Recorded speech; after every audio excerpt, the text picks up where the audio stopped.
Stretch out the dreams from my mind. Granny's got the scoop, let's unwind.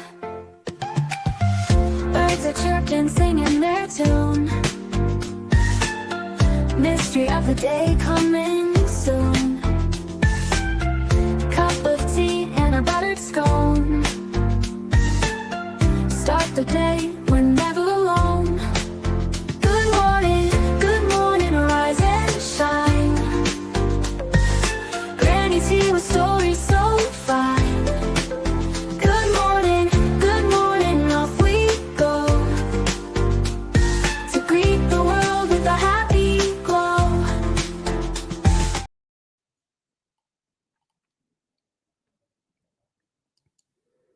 Good morning, everyone. I hope you're having a wonderful, wonderful morning. Grab your coffee, your tea, your cappuccino, your espresso, your juice, whatever it is you drink in the morning. Let's get started. We're going to start off with Spotlight on the Missing with Granny. First, we have Nevaeh Braden. She's been missing since March 3rd, 2025. Last seen in Clinton, Tennessee. 16-year-old female, 5 feet tall, 120 pounds, blonde hair, brown eyes. If you know anything about Nevaeh, please call 911, the Clinton Police Department, or 1-800-TBI-FIND. Okay? It's important that we find these missing kids, guys. The second spotlight today is on Robert Phillips. Robert has been missing since April 22nd, 2025. Last seen in La Follette, Tennessee. 16-year-old male, 5 feet 8 inches tall, 123 pounds, blonde hair, and blue eyes. If you've seen or know anything about Robert, please call the La Follette, Tennessee Police Department, 911, or 1-800-TBI-FIND. I want to thank you guys for choosing to pay attention to my Spotlight series, because I'm spotlighting kids from Tennessee that have gone missing. Tennessee has 2% of the population of the United States, but yet 25% of the missing are from Tennessee. And it's not that no other place matters. It's just that there are so many missing from Tennessee, guys, and it breaks my heart. 2,300 children go missing every day in the United States, and we need to spotlight more of them. We really do. If you have someone in your state, your city, that you would like to have me discuss, please email me. Please email me. grannyscrimebusters@gmail.com. It's all one word, all lowercase, guys. So please email me and I will spotlight them. I'll be happy to do that. That's where my heart is. All right. Today we are going to talk about some bizarre parents. Guys, I thought I've heard it all, but this one takes the cake. It really does. I'm going to share my screen with you and we are going to get started. So, credit goes to Law and Crime, Kennedy Walker. This couple from the state that I live in, unfortunately, decided before their baby was even born that they were going to essay her. Let's get right into it. And I'll walk you through the disturbing allegations. This TikTok video shows Skylar Clanson and Madison Bishop's gender reveal, biting into cupcakes, discovering pink icing, and learning they're having a baby girl. They're laughing, crying, seemingly overwhelmed with joy. But just months after bringing their daughter home, that joy would turn into disbelief. Both parents were arrested, accused of abusing the very child they once celebrated. Shortly after birth, the baby girl was placed in the NICU. Bishop shared this video online, captioning it, quote, "It's the worst pain I've ever felt, like having my heart ripped out every time I walked out the door." But investigators say it wasn't until the baby left the hospital and came home that the real pain began. According to court records obtained by WKOW, detectives with the Madison Police Department's Special Victims Unit received a tip. Skylar Clanson was allegedly in possession of child pornography. On April 9th, police arrested the 22-year-old. A search on his phone allegedly revealed multiple files, including, authorities say, a video of Clanson assaulting the 2-month-old. Detectives say Clanson allegedly confessed to the abuse. At the time of his arrest, he had an active warrant out of Nevada regarding child sex abuse material. While combing through Clanson's phone, investigators say they found images of the baby's genitals and a video that allegedly shows the 2-month-old being digitally assaulted. The assault reportedly happened April 7th, just 48 hours before Clanson was arrested. According to the criminal complaint, detectives also uncovered a series of graphic text messages between Clanson and Bishop, messages that revealed the alleged abuse was planned long before the little girl was even born. The disturbing conversations reportedly continued after her birth, describing in detail what they wanted to do to the newborn. Documents allege the couple also discussed selling the child and frequently exchanged child pornography, including images and videos involving other children. Skylar Clanson now faces a long list of charges, including first-degree child sexual assault, incest with a child, 4 counts of child exploitation, and 4 counts of possession of child pornography. Madison Bishop was arrested 1 week later. She was charged with 1 count each of first-degree child sexual assault and failure to protect a child. And joining me to talk more about this is legal expert Bridget Williams. Bridget, thank you so much for coming on today. Let's just jump right in. What exactly constitutes first-degree child sexual assault? Hi, Kennedy. Thank you so much for having me. What constitutes as just child abuse, child sexual assault can really run the gamut. There can be multiple things that cause that. Here in Texas, we can have penetration. It can also be other things where it may be fumbling or necessarily touching. All of those things still constitute sexual assault of a child, someone who is 18 years or younger. And so these specifics may vary from state to state, but the ground rules around it normally are going to be inappropriate touching or penetration of someone who's younger than the age of 18.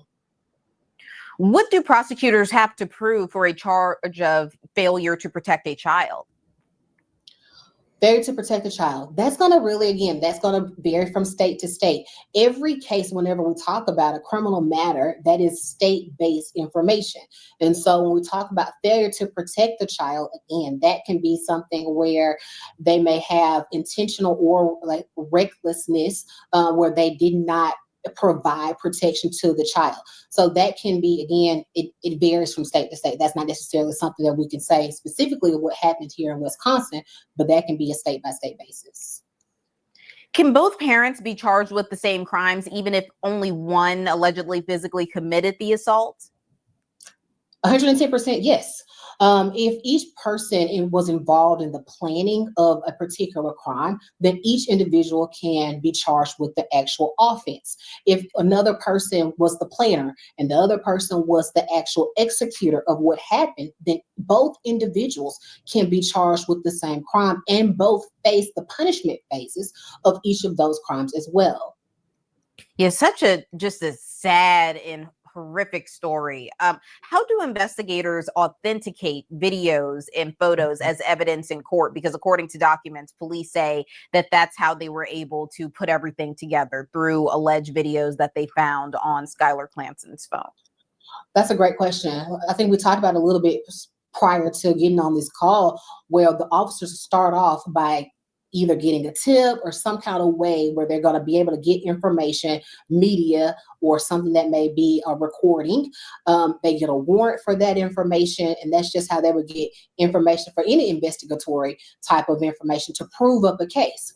Once they get that warrant information to actually collect the data from a cell phone or anything like that, then they have the authority at that time to collect that data from it. When they move forward with that, the police department will put together a packet. They present that to the DA's office. Then the DA's office will present that case to a grand jury if it's a felony. In this situation, it is. Then it moves forward to the grand jury. If they decide they're going to move forward and say some probable cause was enough, then it moves forward to an actual court setting. And then at that time, if it moves forward to a trial, then the DA's office has to authenticate that information via trial for it to be proven up in evidence. Now, they're saying that one of the suspects, Skylar Clanson, he had a warrant in another state. How does the presence of a prior warrant in Nevada impact Clanson's prosecution in Wisconsin? It definitely does impact it, because what will happen is that information will be used in the negotiations between the state and his defense counsel whenever he decides that he's going to hire defense counsel, if he has a public defender, whoever it is. That information will be brought up, not only because he had a warrant, so that shows that he is more than likely unstable. He is someone who didn't show up to court previously, and that he is someone who absconded from the responsibilities of that case in Nevada. That will also come up as to what was the underlying case that he had a warrant for. So the information for him having a warrant, that's one thing, but also what was the underlying charge that he had a warrant for. That will come up in conversation. If it moves forward to a trial setting, then that is something that prosecutors will attempt to try to bring up in a trial. The defense counsel has the authority or right to object to it coming into evidence in a trial, but the prosecutors will certainly try to admit that. Could Clanson face federal charges just due to the digital nature of the evidence? I don't see why not. I would say yes. And that is something that it can be brought into on state level and federal level, both. And so anytime someone has information that is similar to that on a digital way, or something that may have crossed state lines, that's another way for federal cases to be brought. It can certainly be brought in both levels. Wow, guys, this is horrible. Can you even imagine?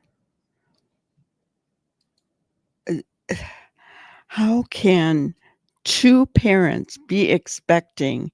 You saw them in the video, they were excited. Was there a reason they were excited that it was a girl? This is disgusting, in my opinion. Just disgusting. Both parents need to have the book thrown at them, in my opinion. When there is video evidence, I understand they're innocent until proven guilty in a court of law. But there's video evidence, there's text evidence that they planned this and that they did it together, whether one person did the actual act. Oh. Our children need to be protected. We have children that go missing every minute in the United States. Every single minute in the United States. And then we have parents like this. Our children are our future. How can this happen? How can these people be allowed to even have a child? I don't get it. I don't understand it. And it breaks my heart. It totally breaks my heart, guys. Let me know what your thoughts are. Please, please, please hit the like button on your way out. I would appreciate it so much. Hit the subscribe button and the notification bell. Set it to all so that you are notified when we go live, which is most nights about 5 p.m. Central Time. We would love to have you there. We're building a great, safe, drama-free community. Thank you so much for being here today, and I hope you have a wonderful, wonderful day. Thank you for watching another episode of Granny's Crime Busters. We really appreciate each and every one of you. Don't forget to subscribe and like and even share the content. You can follow us on any of our other social media platforms at YouTube, Twitter, Instagram, Facebook, and TikTok. We really appreciate you guys, and you can also email us at grannyscrimebusters@gmail.com. Thank you so much, and we will see you on the next one. Thanks, guys.